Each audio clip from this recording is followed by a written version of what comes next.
بسم اللہ الرحمن الرحیم۔ ابتدا ہے اس ارحم الراحمین کے نام سے جو رحمت العالمین صلی اللہ علیہ وآلہ وسلم کا بھی خالق ہے۔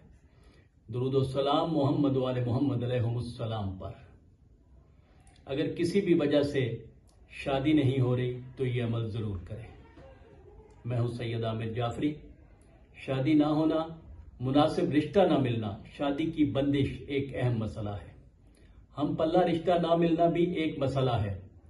اگر آپ اس طرح کے کسی بھی مسئلہ کا شکار ہوں، خواہ مرد ہیں یا خاتون، تو آپ بلا جھجک یہ عمل کریں، انشاءاللہ بخت کشائی ہوگی۔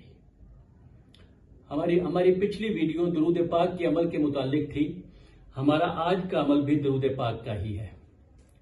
درود رحمت العالمین صلی اللہ علیہ وآلہ وسلم پر رحمت نازل کرنے کی دعا ہے۔ ایک ایسا عمل ہے جو سورہ احزاب کی آیت نمبر 56 کے مطابق اللہ تعالیٰ بھی کرتا ہے۔ میرے معزز احباب، اللہ پاک نے درود پڑھنے کا بھی حکم دیا ہے اور دعا کرنے کا بھی۔ اس لیے جب آپ درود پڑھ رہے ہوتے ہیں تو بیک وقت اللہ پاک کے دو احکام کی بجا آوری کر رہے ہوتے ہیں۔ اس لیے مکمل اعتماد کے ساتھ اس عمل کی طرف رجوع کریں۔ طریقہ یہ ہے کہ نوچندی جمعرات سے عمل شروع کریں۔ عمل فجر کی نماز کے بعد کرنا ہے۔ جس فجر سے عمل کا آغاز کرنا ہے اس سے پہلی شب اپنے آپ سے ہر بندش کے خاتمے کے لیے اور اپنے مقصد کی کامیابی کی دعا کے ساتھ صدقہ دیں۔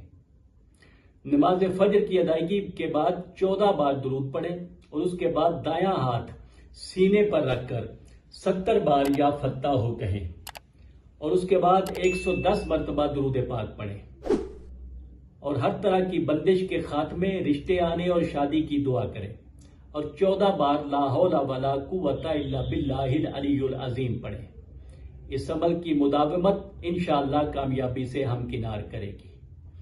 رحیم و کریم اللہ سب بچے بچیوں کے نصیب اچھے کرے اور انہیں ایسے جیون ساتھی مل جائیں جو زندگی کی دھوپ میں ان کا سایہ بنے۔ آمین۔ انشاءاللہ پھر ملیں گے۔